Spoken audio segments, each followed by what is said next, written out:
All right. Mic check. Can you guys hear me all right? Yes, sir. I hear you. All right. Lovely. All right. Welcome again for another exciting class. Lovely to see most people here. Wow.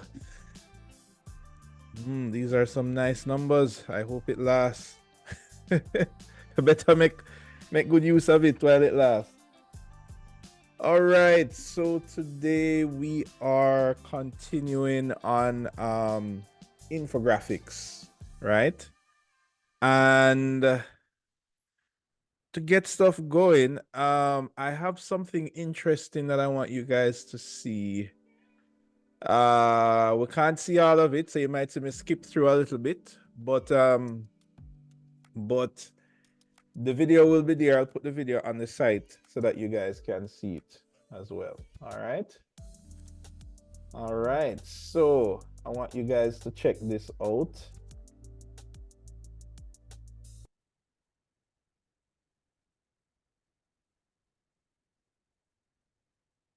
And just let me pull it up here. All right, so this is a little kind of intro or a little nice explanation of infographics that I found very interesting as we move into this new topic. So as I say, you might see me we kind of skip through a little bit because we got limited time. All right. Let me know if you guys are hearing the sound. Okay. Oh, I do need to turn it up. Feels like we're all suffering from information overload or data glut. And the good news is there might be an easy solution to that, and that's using our eyes more. So visual. All right. Are you guys hearing that sound? Is it too low, too high? Yes, sir. All right, cool. Hearing sound. I said turn it up a little bit. All right, cool. All right, let's check it out. Visualizing information so that we can see the patterns and connections that matter, and then designing that information so it makes more sense, or it tells a story, or allows us to focus only on the information that's important. Failing that, visualized information can just look really cool. So let's see. This is the billion-dollar-ogram, and this image arose out of frustration I had with the reporting of billion-dollar amounts in the press. That is, they're meaningless without context. 500 billion for this pipeline, 20 billion for this war. It doesn't make any sense. So the only way to understand it is visually and relatively. So I scraped a load of reported figures from various news outlets and then scaled the boxes according to those amounts. And the colors here represent the motivation behind the money. So purple is fighting, and red is giving money away, and green is profiteering. And what you can see straight away is you start to have a different relationship to the numbers. You can literally see them. But more importantly, you start to see patterns and connections between numbers that would otherwise be scattered across multiple news reports. Let me point out some that I really like. This is OPEC's revenue, this green box here, 780 billion a year. And this little pixel in the corner, 3 billion, that's their climate change fund. Americans, incredibly generous people, over 300 billion a year donated to charity every year, compared with the amount of foreign aid given by the top 17 industrialized nations at 120 billion. And then, of course, the Iraq war predicted to cost just 60 billion back in 2003, and the mushroomed slightly. Afghanistan and Iraq mushroomed now to 3,000 billion.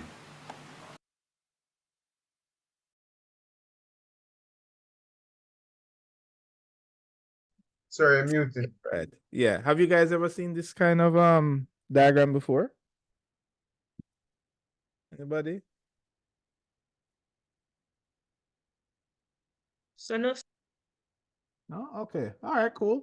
This is a type of chart. It's a type of infographic chart. So if you could understand what the guy was saying a while ago, you know, when I said to you that, you know, this new architecture project is going to be $300 million, you know, but this other one is going to be 200 million, and this other one is going to be 50 million. It's like those numbers are so huge.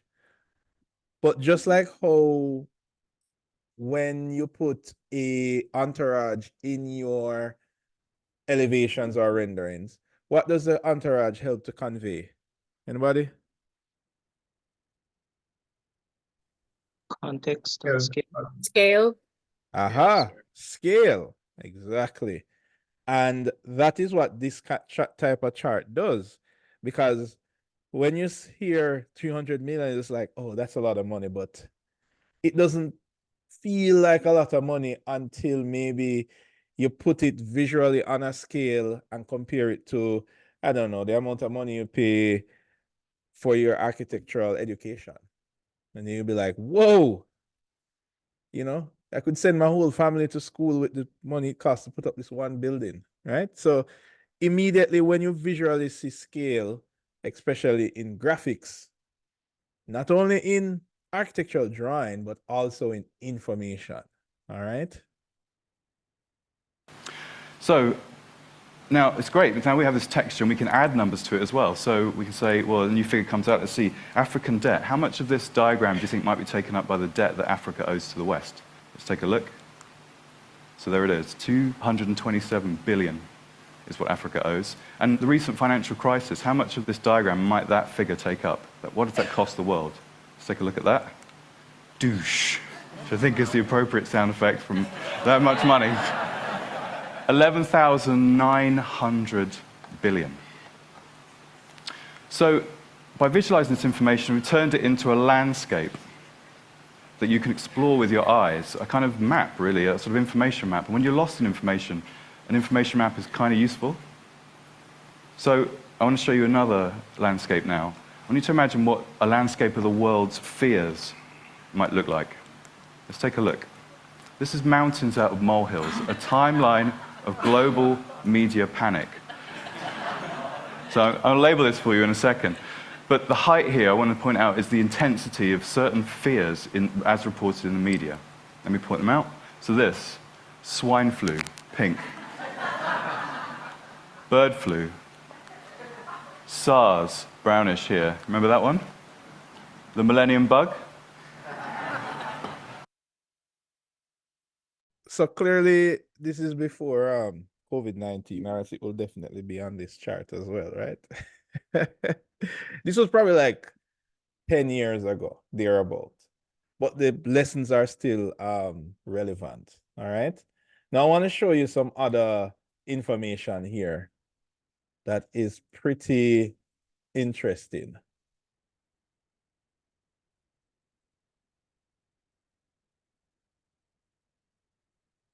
We've laid down a huge amount of information and data, and we irrigated it with networks and connectivity, and it's been worked and tilled by unpaid workers and governments. And all right, I'm kind of milking the metaphor a little bit, but it's a really fertile medium. And it feels like visualizations, infographics, data visualizations, they feel like flowers blooming from this medium. But if you look at it directly, it's just a load of numbers and disconnected facts. But if you start working with it and playing with it in a certain way, interesting things can appear and different patterns can be revealed. Let me show you this.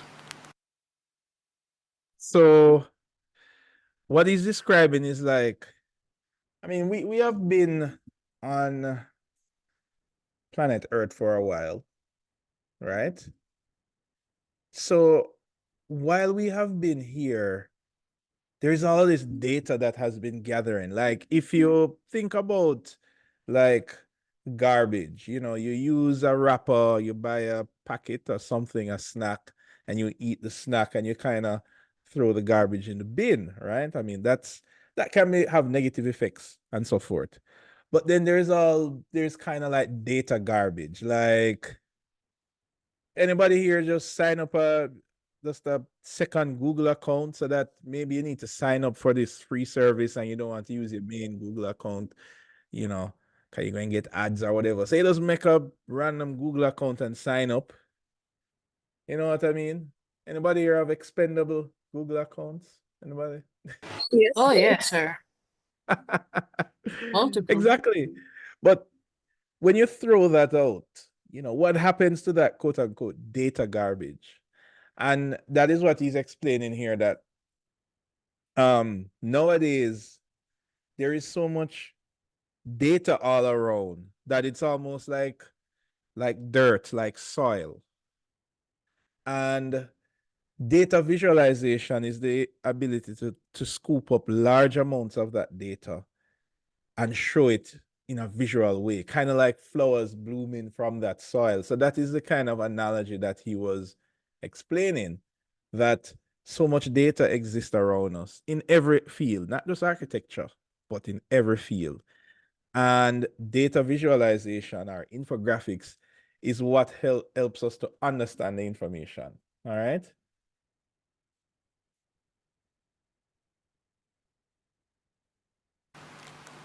Can you guess what this data set is? What rises twice a year? Once in Easter, and then 2 weeks before Christmas, has a mini peak every Monday, and then flattens out over the summer.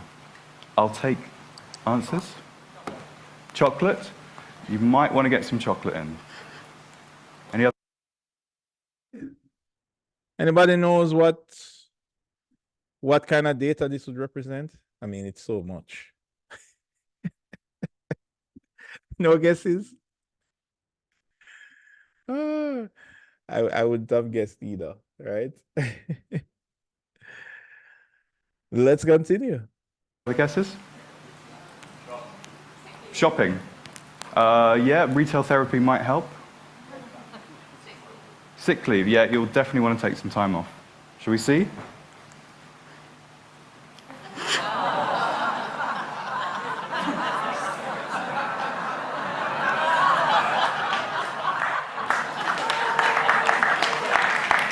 So, information guru Lee Byron and myself, we scraped 10,000 status Facebook updates for the phrase break up and broken up, and this was the pattern we found. People clearing out for spring break.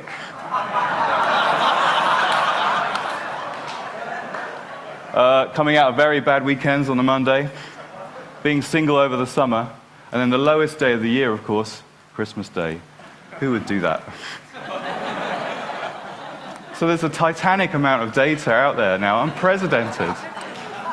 But if you ask the right kind of question or you work it in the right kind of way, interesting things can emerge. All right. So that is one other piece of information. I want to leave you with this last interesting one here. It is especially relevant. It's so interesting that this is from 10 years ago. But when the topic of nations and wars come up, it's like, unfortunately, always still a relevant topic. So anyway, there is part of this that I want you guys to check out as well. All right. Called Tor Noritranders. He converted the bandwidth of the sensors into computer terms. So here we go. This is your sensors pouring into your sensors every second. Your sense of sight is the fastest. It has the same bandwidth as a computer network. Then you have touch, which is about the speed of a USB key. And then you have hearing and smell, which is the throughput of a hard disk. And then you have poor old taste, which is like barely the throughput of a pocket calculator. And that little square in the corner, 0.7%, that's the amount we're actually aware of. So I don't know if you guys understand what he's saying here. The amount of data that we absorb on a daily basis, all right? Like, whether in whatever field. In our case, it's in the field of architecture. Maybe you go to a study tour or you go to a different country and you're seeing all these buildings and parks and, just all the information that is around us. The most amount of data that we consume would be sight, right? And then maybe you see something, you see it much faster. But when you touch something, like imagine you're trying to figure out what material is this surface. Anybody ever do that? You touch it and then you maybe knock it and say, oh, it's hollow or it's wood. So it's like you're getting more information, but that information comes slower than what you see, right? and then comes hearing, and then even taste. You taste something, and then it has to settle in a while for you to just get the sensation that, whoa, this is too sweet or too salty. You get me? But you can see something and immediately you say, oh, that looks like it's going to be salty. Even smelling takes a while, like you're trying to smell the food and you have to like take a whiff until it settles in. So the fastest data that we really come into contact with is seeing. But anybody remember what was the smallest area that he represented down here? What kind of data does this represent? So what we're actually aware of. Exactly. And what we're aware of is understanding. It means, what do we understand? So yes, we go into a city and we see thousands of skyscrapers, but do you really understand why there is skyscrapers here, or why is there none in this area? Or what, the question of why, it takes much longer for us to absorb that data, which is why it's the smallest, right? I mean, you guys are in architecture school and it's taking you 4 years to absorb a monumentous amount of information, right? And you guys are still absorbing it. So it's just to kind of give you an idea of just how much data is around and how much we are absorbing. And one of the reasons why this data, why the amount of understanding that we can gain from information, like look at the amount of information just with sight alone that we are absorbing. But look at the amount that comparatively, the amount of data that we can understand. It's much smaller. So really what we need are ways that we can understand better. It's like you see this building and you see it and immediately you say, whoa, that's an awesome building. Whoa, that's an ugly building. Whoa, this design doesn't work. Does it really? Like when you guys are trying to get your point across to your lecturers for your design studio, how long does it take you to explain it? You have multiple descripts and you know, and how do you feel if you go up to present and before you can even say 2 sentences proper, Mr. Boss said, no, that's not going to work. Do you feel like he has absorbed the information? A lot of times we might not, because we're saying, but wait, let me explain. Let me, and so everybody has this kind of a thing where sight is just immediate, but understanding takes a bit longer. And it is between these two that infographics comes along to help us to make this little tiny area here a little bit bigger, right? A little bit bigger. All right, so I want to give you an example of why it's so important for us to visualize data. Not necessarily, like if I tell you that that I spend twice as much on food as I spend on buying computer technology. That's information, but I can show you that information or I could tell you, right? Anybody ever go up to your studio, Crit, and you're talking and I keep saying, you keep talking, but I need to see what you're saying, right? This is why we have floor plans and elevations and all of these things, right? So I want to show you one more little bit of example, and then we'll move into the presentation, right?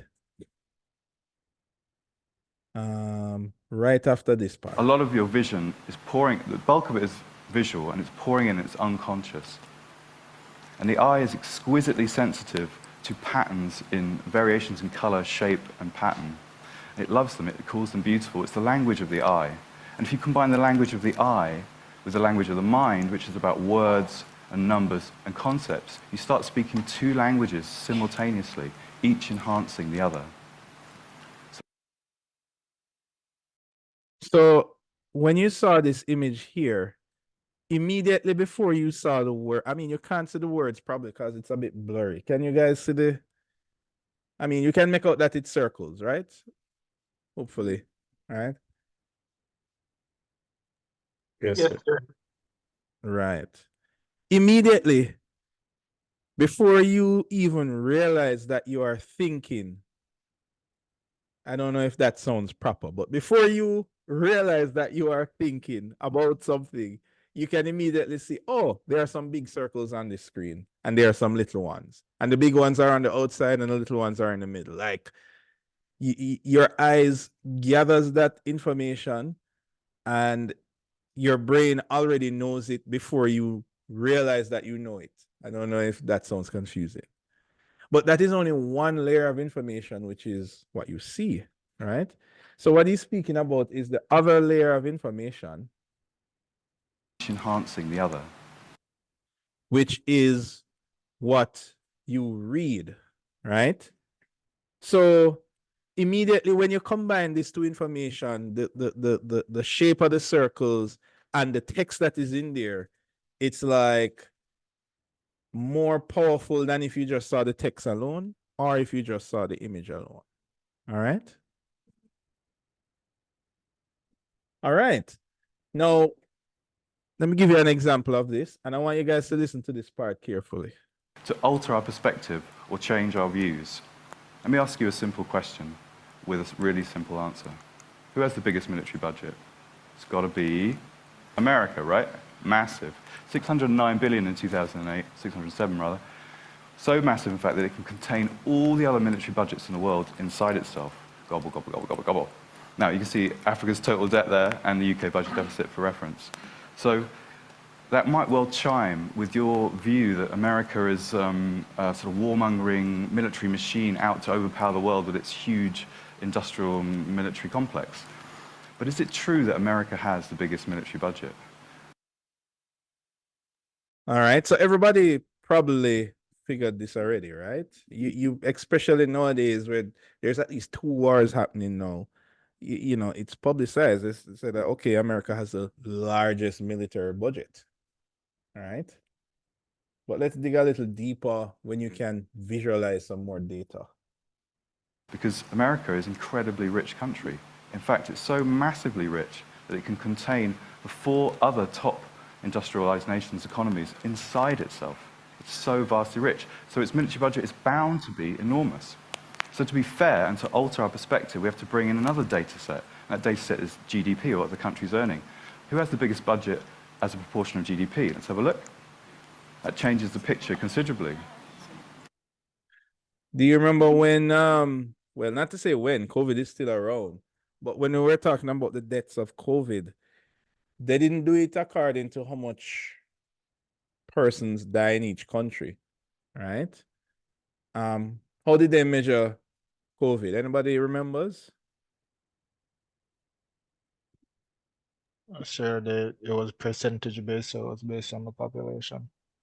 Exactly, because naturally, a small country like Jamaica compared to a larger country like, I don't know, China or USA, it's going to obviously seem that they have more cases, but they measure cases per capita, right? Per 1,000 person. So you could get an idea of ratio, right? So that is one of the beginning, that is one of the fundamentals of the visual of the infographics, the info part of it. All right. Then comes the graphics part, because the graphics part is what gives you the understanding. Like if I just told you that, you know, when you compare COVID cases and it's per capita, you know, that's information that I'm feeding to you. That's words. But when I can show you, it takes on a whole new meaning, right? Other countries pop into view that you perhaps weren't considering, and America drops into 8th. Now, you can also do this with soldiers. Who has the most soldiers? It's got to be China, of course, 2.1 million. Again, chiming with your view that China has a militarized regime ready to, mobilize its enormous forces. But of course, China has an enormous population. So if we do the same, we see a radically different picture. China drops to 124th. It actually has a tiny army when you take other data into consideration.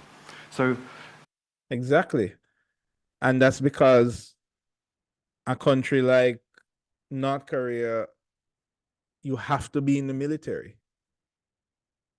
You get what I'm saying? So the amount of people per capita used to determine the size of your military, then China has more people. So you get what I'm saying? So you cannot draw a conclusion that, let's say in the case of America, it is warmongering because it has the largest um army. If you ask the question a different way, like, okay, how much persons on average joins the army, right? Maybe that would be a better identification of quote unquote warmongering, right? But the same thing now can apply to other aspects, right? Especially when it comes to design and architecture. All right. And we're going to look at some of those.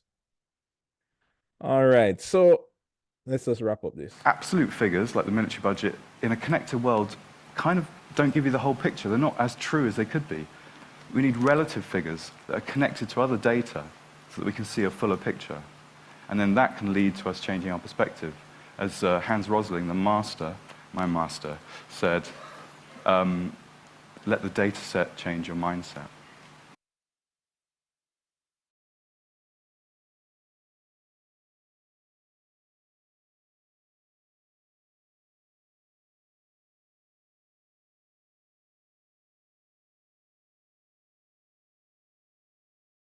Sir, you're muted. Sorry. Anybody, does that name ring a bell, anybody? Hans Rosling, what you mentioned a while ago? Anybody? No? No? Sir. Let the data set change your mindset. Wow. It was only last week, guys. So there's no hope for me hoping that you remember stuff from DDM days, right? Because we did watch a video on Hans Rosling last week, right? Anybody remember that? Yes, sir. Hey, everybody's like, oh yes, oh boy.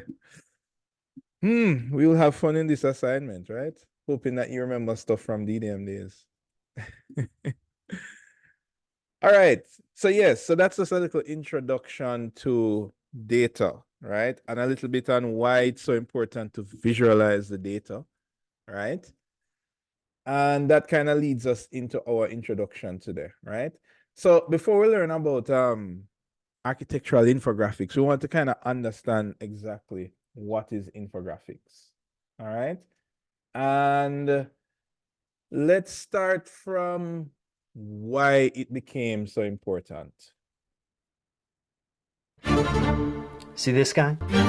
He is afraid for his life. This drawing is an 1832 joke.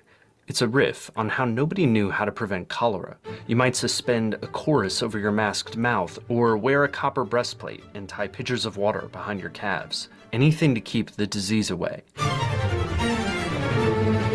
Starting in the 1830s.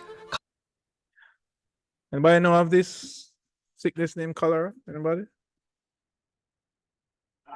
Yes, sir. Yes, sir. Yes, sir. Probably. Right. Probably we don't think about it that much anymore because, I mean, we have all the technology to deal with that already. So we don't need to worry about that. But let's kind of look at the beginning because this was a big problem in the past. And it is infographics that help us to get to a stage where we don't have to worry about it. So let's take a look. Cholera pandemics swept the United Kingdom. Nobody knew how the disease was transmitted. Germs weren't an established idea. One London doctor, John Snow, tried to find out how the disease spread, and today, one of his investigations is iconic in the field of epidemiology. And it all centered on a pump. This is a map John Snow made to prove his solution to the cholera mystery in London. It also shows the confusion and the problems he was up against. Each of these bars represents a death from cholera. The disease often killed half the people who got it. It caused vomiting and diarrhea. The rapid loss of fluids was fatal. At the time, a lot of people believed cholera was transmitted in a miasma. Imagine an evil cholera cloud. This typical map from the 1840s shows a cholera mist that was blamed for transmission. Snow suspected a different source. And if At the time, people usually didn't get water directly in their homes. It came from a neighborhood pump connected to one of the few water companies in the city. John Snow mapped different water companies' service areas in London. You can see how they are occasionally separate and occasionally overlap. If a common pump was contaminated at any point, at the source or near the pump, Snow believed the water could kill. In 1849, he wrote that his study of symptoms and specific cases had led him to suspect the emptying of sewers into the drinking water of the community caused outbreaks, not a miasma. 5 years later, he had a chance to prove it and stop a fresh outbreak in the process.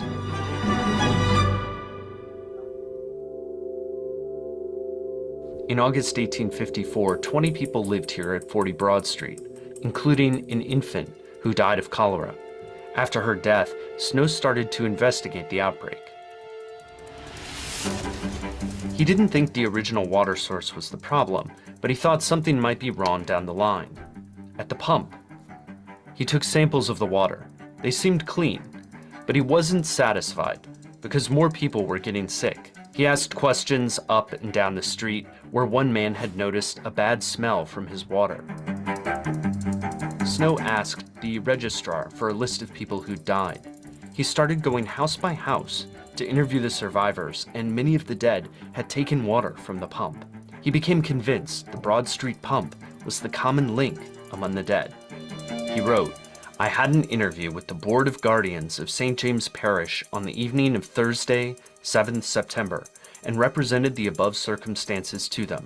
In consequence of what I said, the handle of the pump was removed on the following day.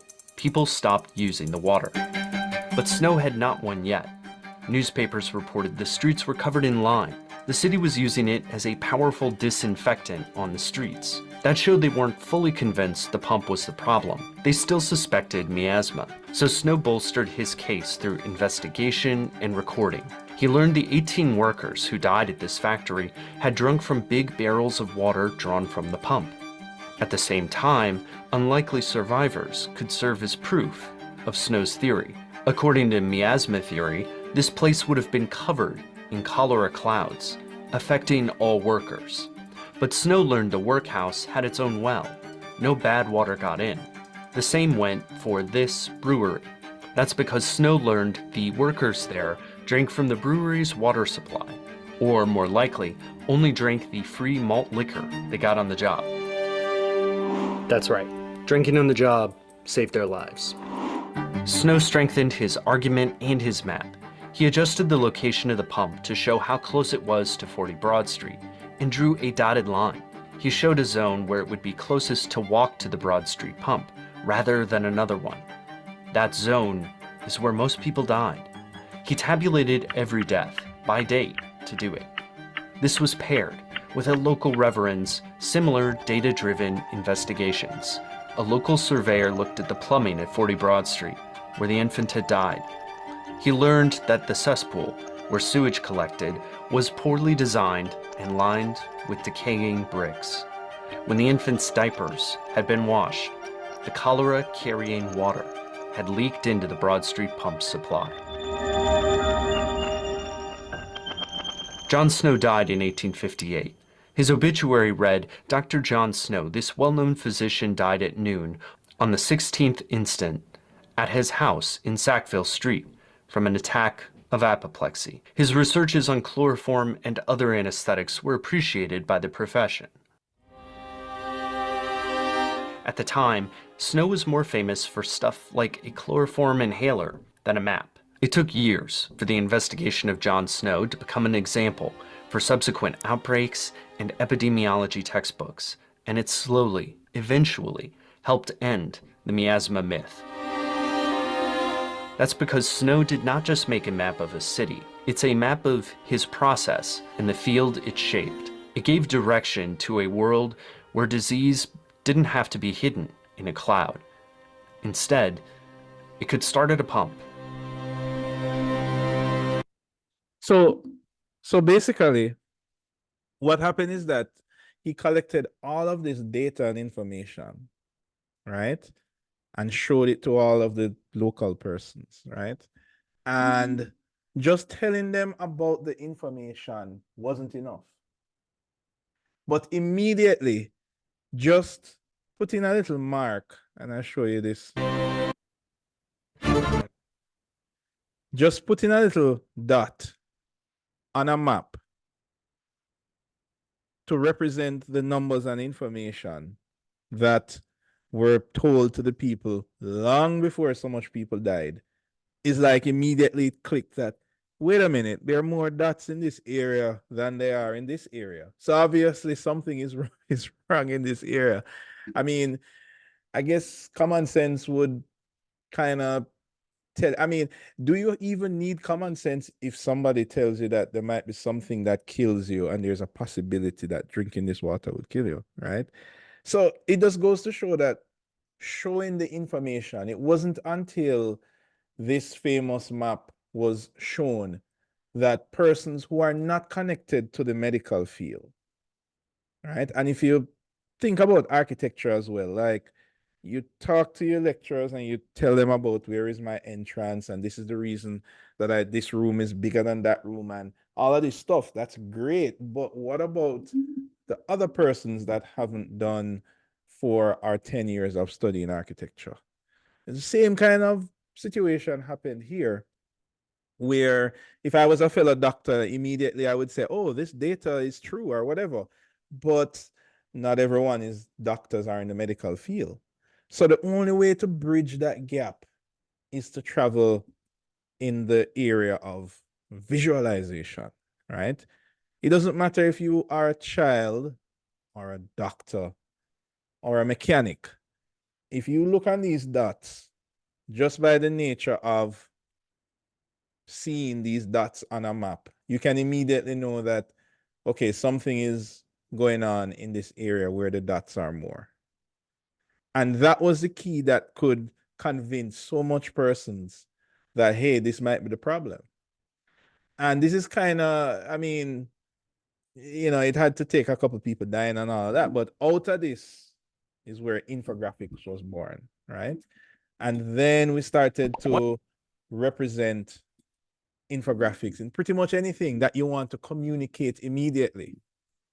So the reason why infographic is going to be so important to you guys is that if you think about your last design studio project, right? I mean, how much research did you do? Like, I don't know if any of us find that the amount of sheets that we can print doesn't convey the amount of ideas and research that we have. Somehow we have to squeeze it down to, I don't know, 3 sheets? 3 sheets? Anybody here had let me see, I'm trying to compare it to when I was showing architecture. Okay. Who here had more than 4 sheets for 3rd year final crit? Anybody? More than 4 sheets? Nobody? Okay, cool. For what year, sir? 3rd year? 3rd year. Which project was that again? Seed bank? Oh, you guys did the seed bank. Okay, cool. But it don't matter what project it was. I'm just saying the amount of sheets that you had to use to convey your idea. I think there were a couple of us with more than 4 sheets. More than 4 sheets? Can I get a volunteer for anybody who doesn't have to be that project? Anybody who printed at least 4 sheets worth of information? I hope we don't forget. Yes, sir. All right, cool. So you had how much? 4 sheets? Yes, sir. 4 exactly. So why you couldn't fit it on 2 sheets? Well, the lecturers would complain about the size, the Oh. scale of the drawings. Okay, cool. All right, fair enough, fair enough. Well, one thing I don't know if you did I show you? Okay, but I can't find it right now. But for those of you who plan to go further into architecture, right? Maybe you're going to do your master's or whatever you, right? I remember when I was in school, I had for my project it was 20 sheets. And that's getting it down to 20. And not because I had about $25,000, which is I think is what it costs to print that amount of sheets colored, right? Not because I had that money, but the sheer amount of information that you want to communicate, right? Because yes, we need to communicate floor plans and elevations and all of these things, but why is your entrance in this area? Why is this room bigger? Or why did you position this room here and not there? Like, not only do you have to show plans, but you have to show the reasons. What are the data-driven reasons behind why you put those windows there? So even though you can show an elevation, I mean, if somebody studies architecture, I can look at it and say, okay, you put that there because, it's a north facing side and you want to get the views. So you put the shading devices on the side. So, fine. But what about the persons who may not have studied 6 years of architecture? After all, those persons are going to be the people who pay you your salary, basically, right? so so you need to find ways of communicating why you do the things that you do. And if you think about it, when you go up and you present your design studio work, you have 5 minutes to present, and a lot of us talk about our concept. Some of us dedicate some areas on the sheet to show your concept. This is my concept here, and you show your concept of how you approach climate and entrance and circulation and all these things. But obviously you can't dedicate all of your sheet space to why. You have to show your elevations and your plans, and you have to show the meat of the matter. But obviously you can't only show elevation and plans. You need to communicate the reasons why you put the things the way they are. And this is where the power of infographics will come in to help you, right? Because it's, at the end of the day, you have a large amount of data to show. You can talk it, like how Jon Snow was talking and saying, hey, I think this pipe here is making people sick. Here is my data here. I have a table that says that 3 people died yesterday, 4 people died today, blah, blah, blah, blah. Or you can show a map and immediately people get it. So that is what we want to learn how to do in architecture. How do we leverage that information, right? So it's going to start with infographics. What's an infographic? An infographic is a combination of the words information and graphic. According to Merriam-Webster, an infographic is a chart, diagram, or illustration that uses graphic elements to present information in a visually striking way. Meanwhile, the Oxford Learner's Dictionary defines infographics as information or data shown in a chart or diagram, so they are easy to understand. So, what do these definitions have in common? In a nutshell, infographics bring together the best of data and visuals to craft a story or convey an idea more cohesively. Combining both data and visuals in an infographic can help make your information more striking, shareable, and easy to understand. The beauty of infographics is that they're versatile. You can share them on social media or attach them to an email. You can also embed an infographic on your website or print it out as a brochure or poster. Do you need numerical data to be able to make infographics? Not necessarily. You can make an infographic based on qualitative information, like when you want to explain a process, define an idea, or highlight differences and similarities between 2 or more concepts. The possibilities with infographics are endless. Ready to make beautiful, engaging infographics?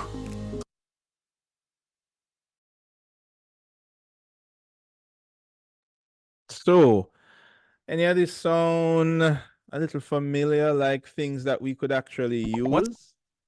Like show a process, Concepts.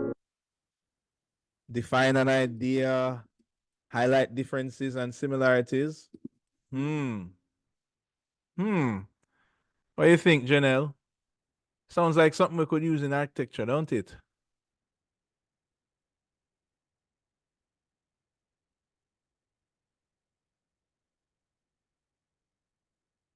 So it says sounds like what? Sounds like something we could use in architecture, don't it?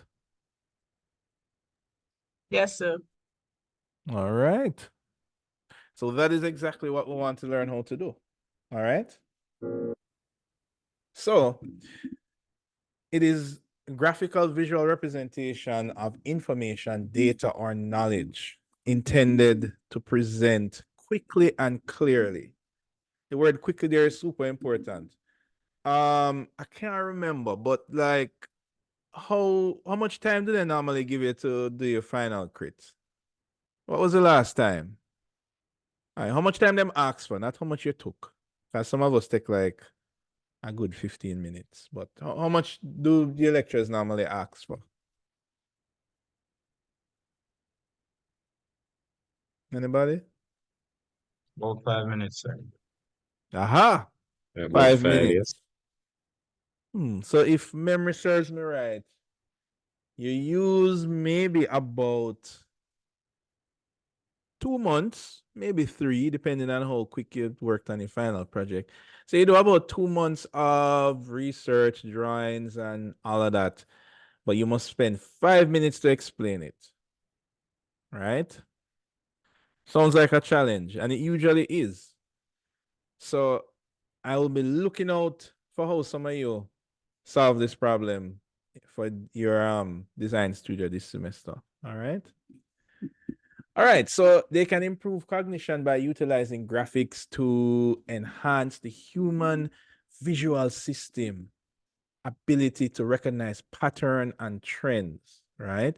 So remember a while ago where we saw that presentation where you see the massive amount of data that we absorb visually, and you see the tiny amount of data that we actually are aware of, that we understand deeply. So it is that gap that we are trying to bridge, right? Now, there are 3 things that make up our infographics, and you have to master these 3 things first before you start to apply it to architecture, because architecture is going to add more on top of that. So there is the information. What are you showing? There is the diagram, and then there is the creative element. When you add up those together, that equation, it equals an infographic. The infographic must tell or convey some kind of information. It must have some kind of graphics that represent that information. And for the infographic to be successful, it must be creative. Like, and I will show you the difference between one that just has 2 or one of these things. All right. So let's take a look at this infographic. The percentage of the Earth's population that has access to clean water. So this is information, right? Right, guys? This is information. It's telling you that 24% of the Earth's population have access to clean water. I could tell you this information where I'm just giving you the raw data, right? Or I could do it in a diagram. So this is information plus diagram. And we all know this already. Many of us do spreadsheets in high school, right? What kind of diagram is this? Can anybody tell me? Or no, let me not throw that out. Let me be specific so I can wake up some people to see if you guys are here.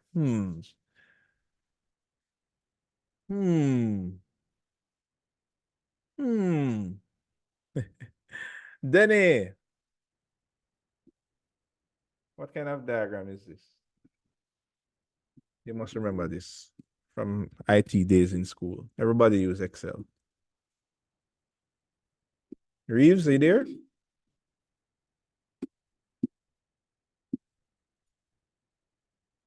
Hello. No? All right. Until you find the unmute button. Darren, are you here, Darren? Yes, sir. It's a pie chart. Exactly. Easy breezy, right? Some of you probably rolling your eyes like, oh, duh, is a pie chart, right? But it is a diagram with information, right? So, I mean, where is the creativity part? Well, no, this is also a pie chart. It also communicates that information, right? Let me make sure that everybody has gotten it. I don't know. Kamal, how does this pie chart represent the percentage that have access to clean water? Well, I don't think represents it accurately, but it shows it as the water, being like half full. Exactly. There you go. Right. It might not be mathematically exactly 24%. Look more like 40% maybe. But but you get the idea, right? So there is an element of creativity, and creativity is a special thing. It's not a mathematical thing where, you can just calculate how to be creative, right? It is something where you have to identify opportunities to exploit in what you're trying to show. So obviously, you're talking about the world, and the world happens to be round. You have a pie chart, which also happens to be round. So that's two sets of information that you can put together to make something creative. So what you end up with is, when you mix creativity, a diagram, and information, that is really how you get infographics. And that's all it really is, right? No, not everything in infographics is numbers, right?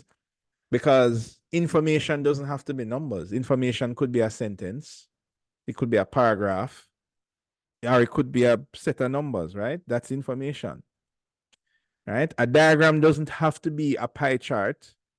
It doesn't have to be a chart that you recognize. It could be something made up.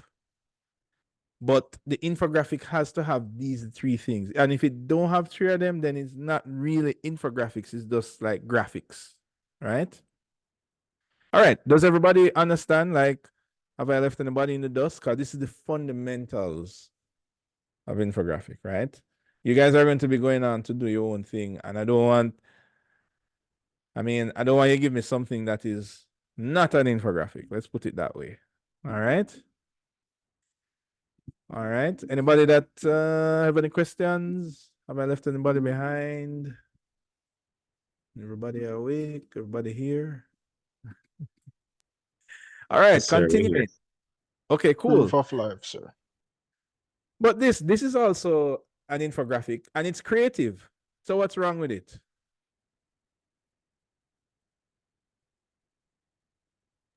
Relevance. The form, The relevance. yeah, the Ah, form has no there you relevance. go. So this is the danger zone of creativity. Like, somebody could argue and say, well, airplanes fly around the globe, and they fly over water. So that's why I use that airplane. It kind of sounds like an excuse that you'd use when you do something bad in design student. You're trying to defend your idea, and you know that it don't make any sense. We normally refer to that in architecture as BS, right?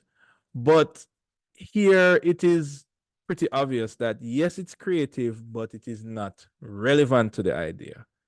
So what this goes to show is that you kind of throw some pretty graphics and put some information to it and say and it have to make sense, right? So you're not talking about airplanes here, you're talking about the globe, the water available in the world.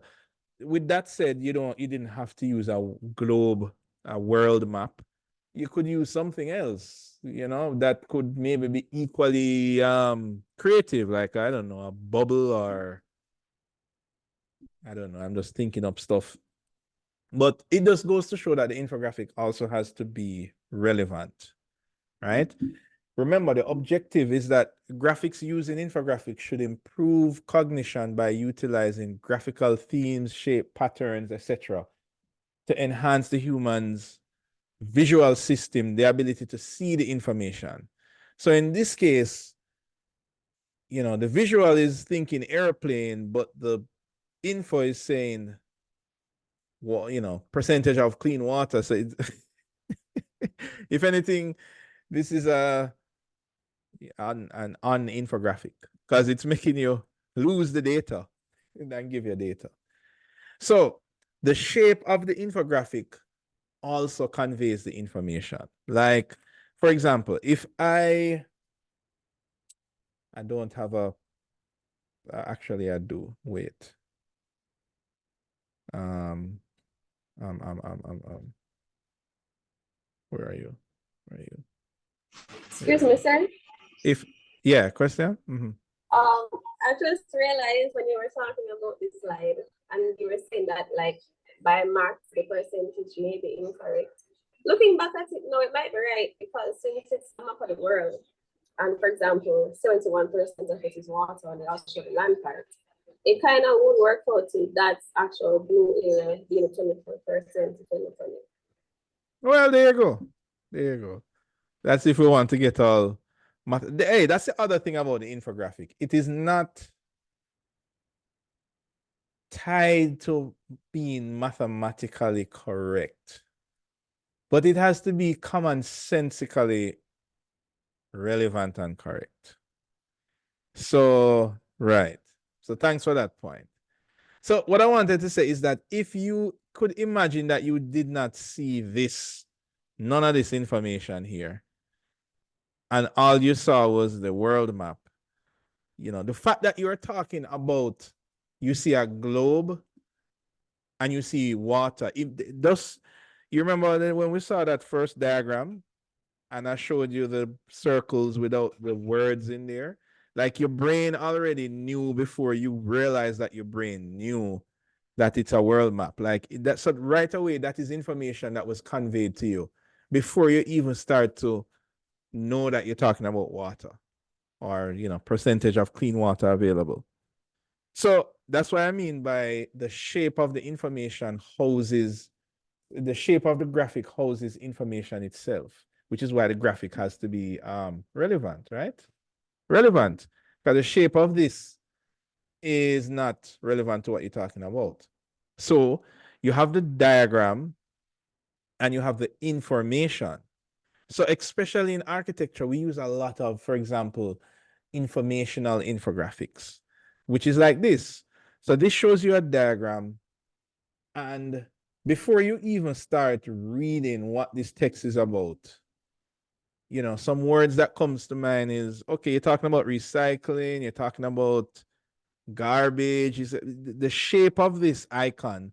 This becomes a chart and it conveys information. And then this worded information, it's not numbers that says, you know, 25% of what blah, blah, blah, blah. Instead, it's a phrase. But this is still an infographic. It has information, it has a diagram, and it is, well, creative. I think it's creative. I mean, that looks like a cute little truck, right? Right? Anybody disagrees? That don't look like a nice truck? Right? Yes, sir. That's creative, which can be a little bit in the objective zone. All right. So where the diagram and information intersects is where you get the shape of the graphics, right? So for example, the diagram is like a quote, like a pie chart. The information is like the water in there.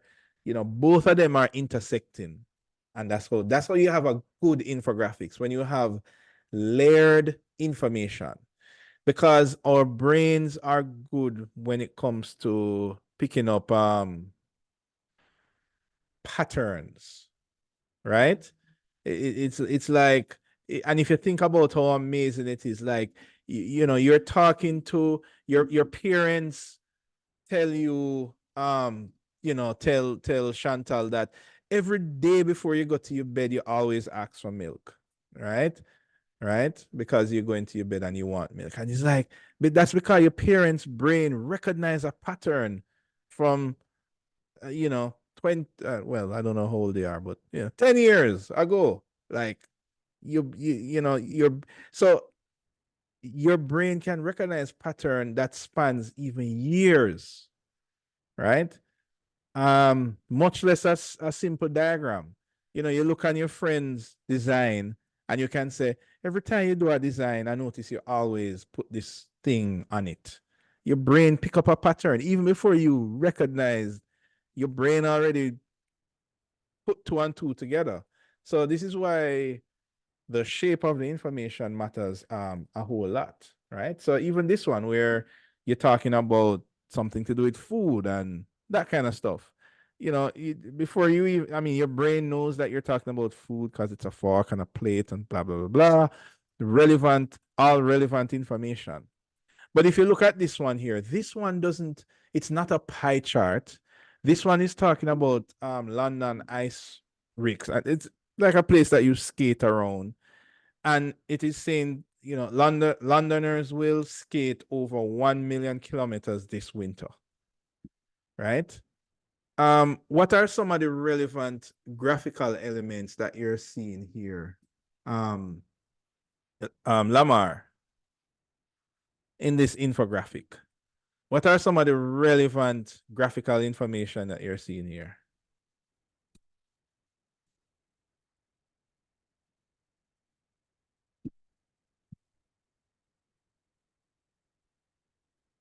Are you there, Lamar? Yes, sir. So, first of all, you can see the country, Right.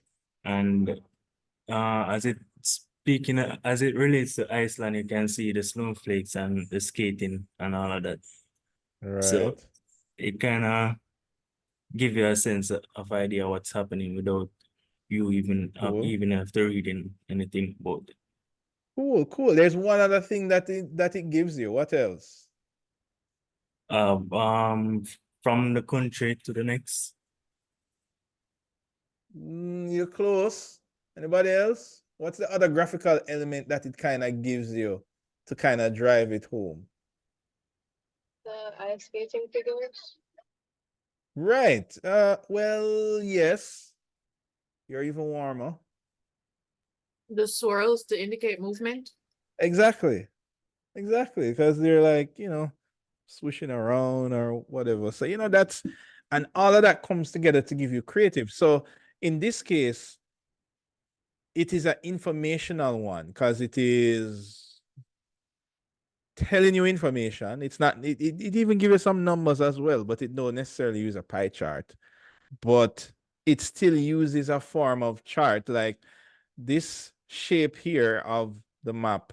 That's like actually a kind of a type of chart. Anybody ever use the country chart in Google Sheets? You know, there's another chart that's like a country chart.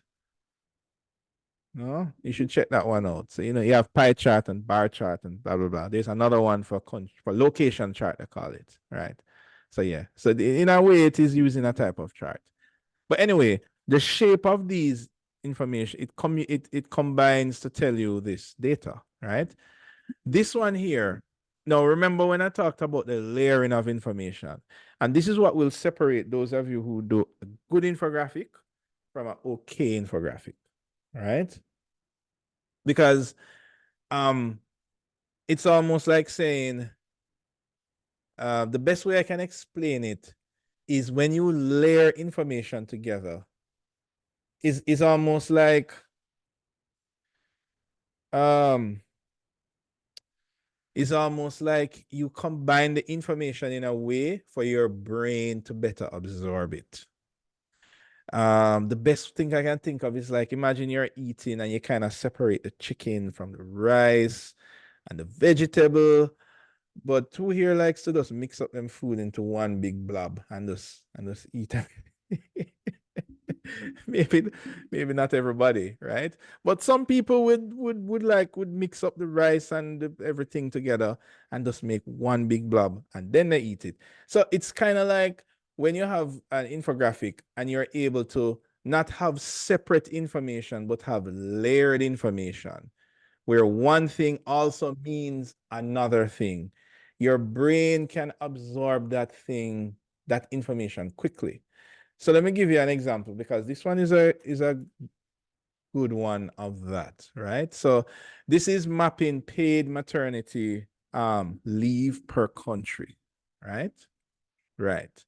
So how many weeks do other nations provide compared to the US, right? So, you know, first you have a location infographic, so you throw the map of the US here, right? But this keeps moving. But then you have these other countries here, right? So this is one type of information where you see the shape of the countries, right?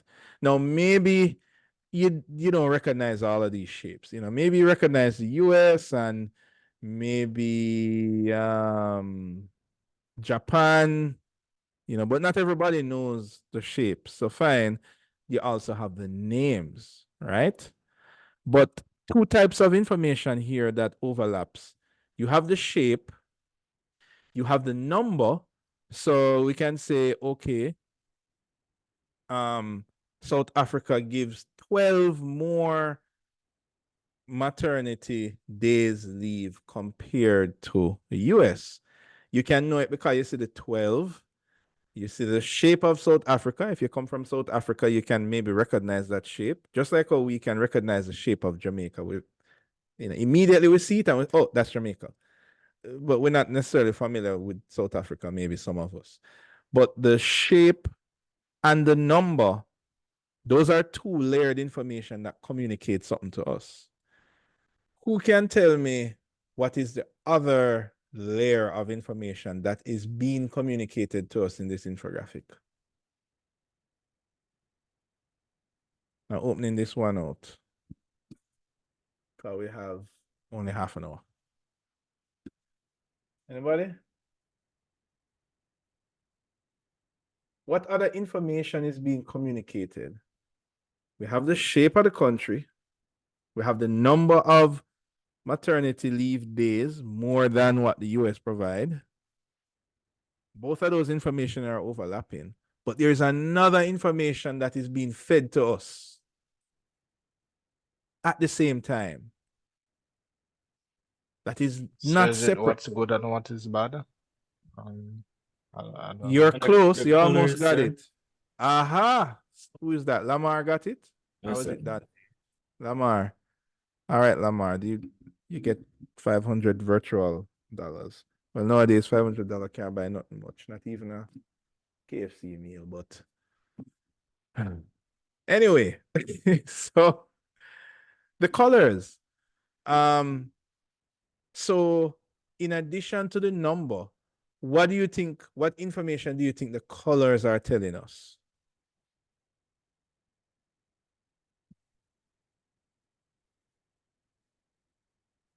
Anybody? Ranges? Yes, ish. Yes, you get 40% for that answer. Somebody Maybe almost since got it. red means like danger or the lease, it's saying that, for example, Pakistan that has the lease is probably in the one that people wouldn't really recommend or go for, but the way it goes around, like going to Exactly. it gets better. Exactly, McLean. That is exactly the information I'm looking for, right? So yeah, subconsciously, blue is good, green is good, red is bad. So if you think about it, before you even look on the number that Pakistan is, it is red. So before you even realize, your brain already realizes that, oh, Canada is the best one because it's blue, or it's just not a red color. You know, red is blood and vampires and I don't know, bad things, stoplight. Green is growth and money, and you know what I mean? Yellow is amber, get ready to stop, you know?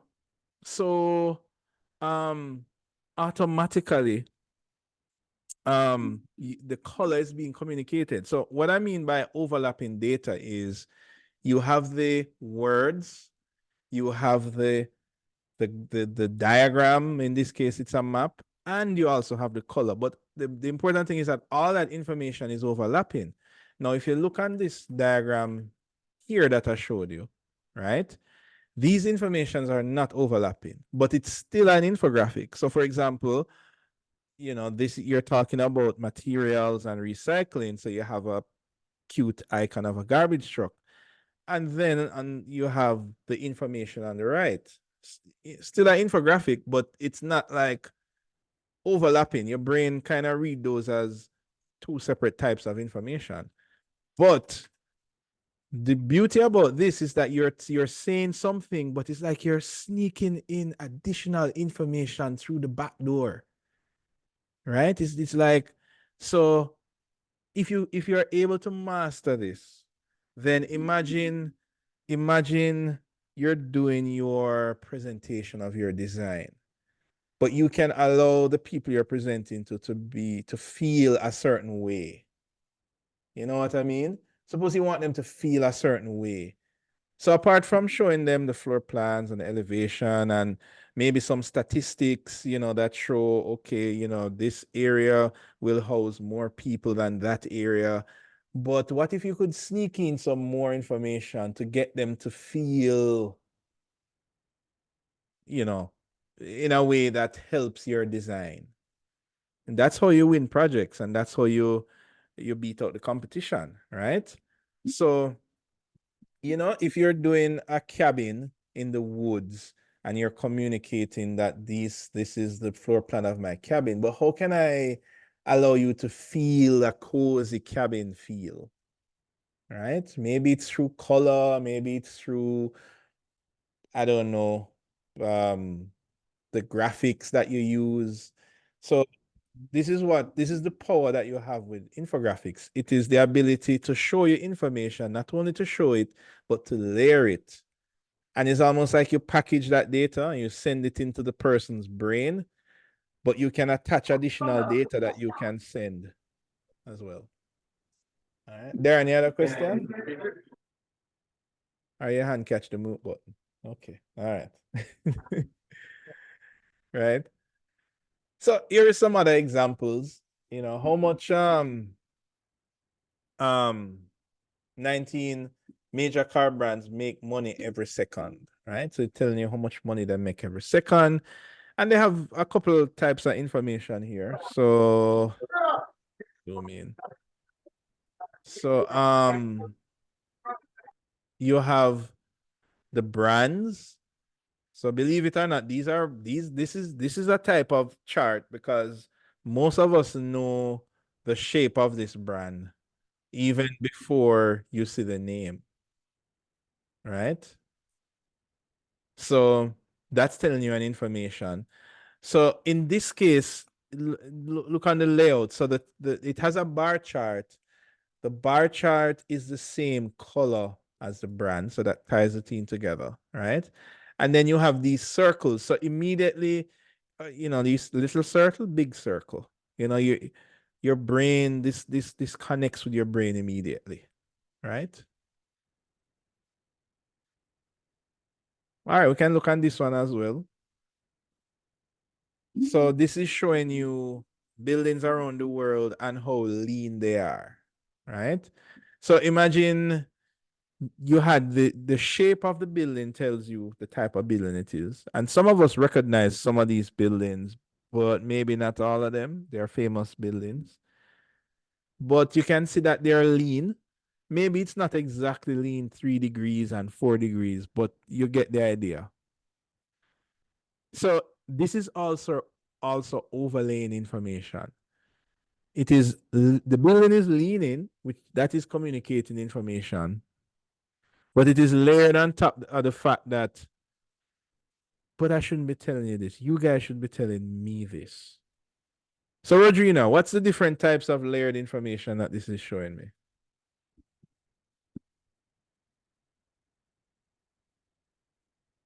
Okay, so we can say, all right, it's giving the different landmarks, first of all, you know, in different countries. What The else? different, you mean the different buildings? You said landmarks, but okay. Right. All right, continue. What else? Architecture. Well, yes, sir. What else? Height in meters year of completion. I mean, certain, yeah, with the what is this supposed to be, sir? Is that temperature? What No, that would be height. That would be height. You're talking about the 4.8 degrees. Oh, nice. Sorry, right. I missed all of that. Could you repeat for me? Right, it's degrees in terms of how lean it is. I mean, sir, it's obvious. I don't know how lean it is. I feel like it's accurately representing exactly how lean it is It may in comparison to each other. It may not be, each but of the other right. That is true. In comparison to each other. gives you a good visual representation. Right. But so so the types of information that it is layering the type of building, how lean it is. What's the third one?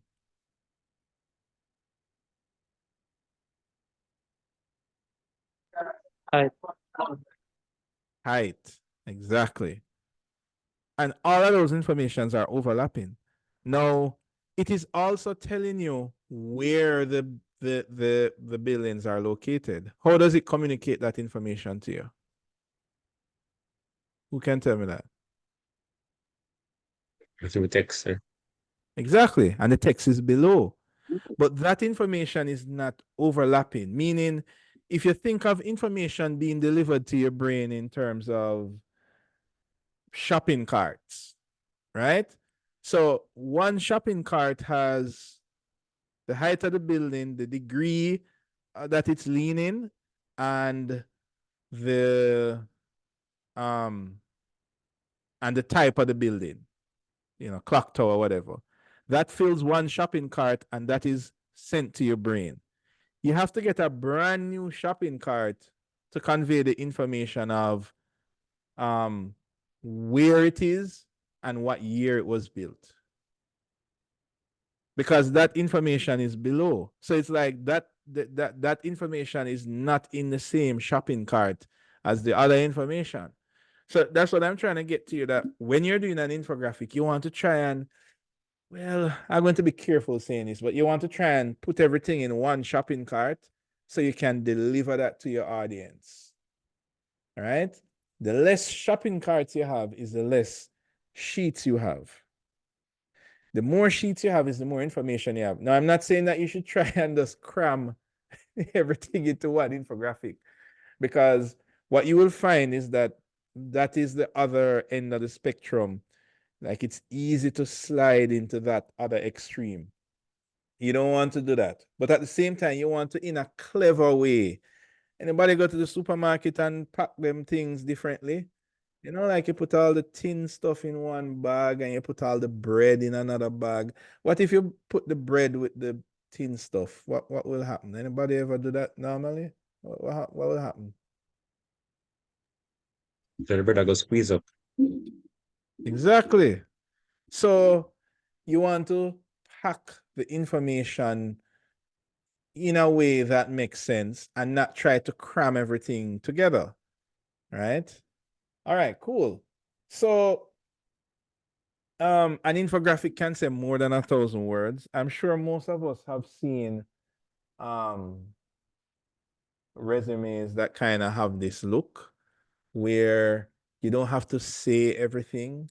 You can just communicate it by using simple infographics, right? And well, I'm figuring most of you can tell what this is saying. You know, it's pretty clear that this person likes to travel and likes fashion and photography, right? And you know, how well does he use these programs? You know, obviously you can see InDesign, they use InDesign as well, but how do you even know that they're talking about InDesign? Because it uses the logo for InDesign, right? So infographics, I mean, you could lay out your information like this, but how quickly did you guys read the information that this is trying to show you? Probably almost immediately. All right. Especially for this field of architecture, like this is like almost a requirement in how you do your resume nowadays. But I mean, it differs in different fields, believe me, because if you're doing an engineer, no, this is not how you would lay it out. All right. All right. So what we want to do is we have a couple more things to look through, but we're going to take a break and we're going to come back again. And we're going to finish up what we have here. And we're going to actually start to create our infographic, right? Let me do a few more examples before you go. Population pyramid. Anybody has come into contact with this kind of graph? Anybody have seen population pyramids anywhere in a book, a magazine, anything like that? Yes, sir. Yeah. Right. So population pyramids is a very interesting type of chart because before you even read it, if you're familiar with this type of chart, before you read it, you can look at the shape of, well, I like to call them bottles and tell a lot about a country, right? So of course, the older population is to the top of the chart and the younger is at the bottom. So if you see something that looks like this, you know, oh, this nation has a very young, population, right? If you see something like this, you see and say, oh, this nation has, a lot of middle-aged individuals, or male or female, if one side has a different shape than the other side. But just seeing the shape of this graph communicates a massive amount of information. So if you were designing a building that interacts with people, maybe it's a community center or a museum or something that interacts with a large amount of people. For example, this is a type of infographic that you would maybe want to use because a person doesn't even have to go into the details of saying, okay, is this 40 to 44? We have about 49.8. We don't have to go into that detail. You could just look on this and immediately, whatever you want to convey about your building, right? You can use this chart. But you don't even have to use it for population. You could use it for other things. The fact of what I'm trying to say is that the shape of this graph immediately conveys the information before the actual words itself. And this would, example, be a kind of graphic where I would argue that the creativity part is missing. I don't know. What do you think? What do you think, Cecil? Lee, you there? Yes, sir. Right. What do you think? I mean, is this creative or not, in your opinion? It has the diagram, check. It has the information. What about the creativity? What do you think? The basic sense. Exactly. And I'm glad that you said that and not me, right? Because when you all submit the infographic and I said, boy, this infographic looking kind of basic, I think 4 years of architecture school can help you to identify what is creative and what is basic, right? What, sir? Mm. Sometimes basic is best though. True, true. Consider the audience. Sometimes it is best. So I'm just highlighting this kind of gray area when it comes to creativity. And the reason why I want to highlight it is that if you are not creative, then you are not going to grab the attention of human beings.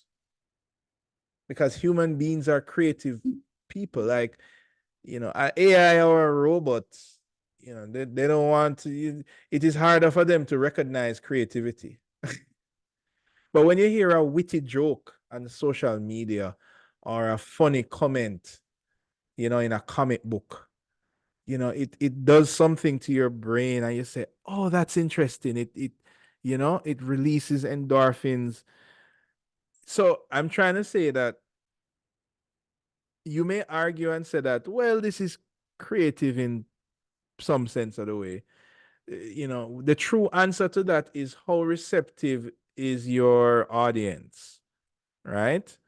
If you are in a competition and it matters how much you grip your audience to explain your design, right? About 7 years ago, there was a Houses of Parliament competition, and some of those persons had to present to a panel. I mean, you would want to grab person's attention. So I just want to highlight to you this gray area of creativity and why you would want to be creative. All right. The stakes are higher the further out you go. All right. So I think that is it for now. We're going to take our 1 hour break and we're going to come back at 6. And you're going to need your OneNote. So make sure that you all have your OneNote notebook ready from last class. You're going to need, well, I mean, you're going to need Illustrator and Photoshop and that kind of stuff, but we're not going to do Photoshop and Illustrator in class. All right. You guys know that already, right? But you're going to need it to do the assignment. And you may need it to help you out to figure out how to do the infographic. So we're going to come back in an hour time and we're going to finish up this presentation and then look into the first assignment in creating an infographic. I'm going to show you some steps and give you some tips and give you some nice websites that you can get stuff from so that you know how to do this kind of stuff.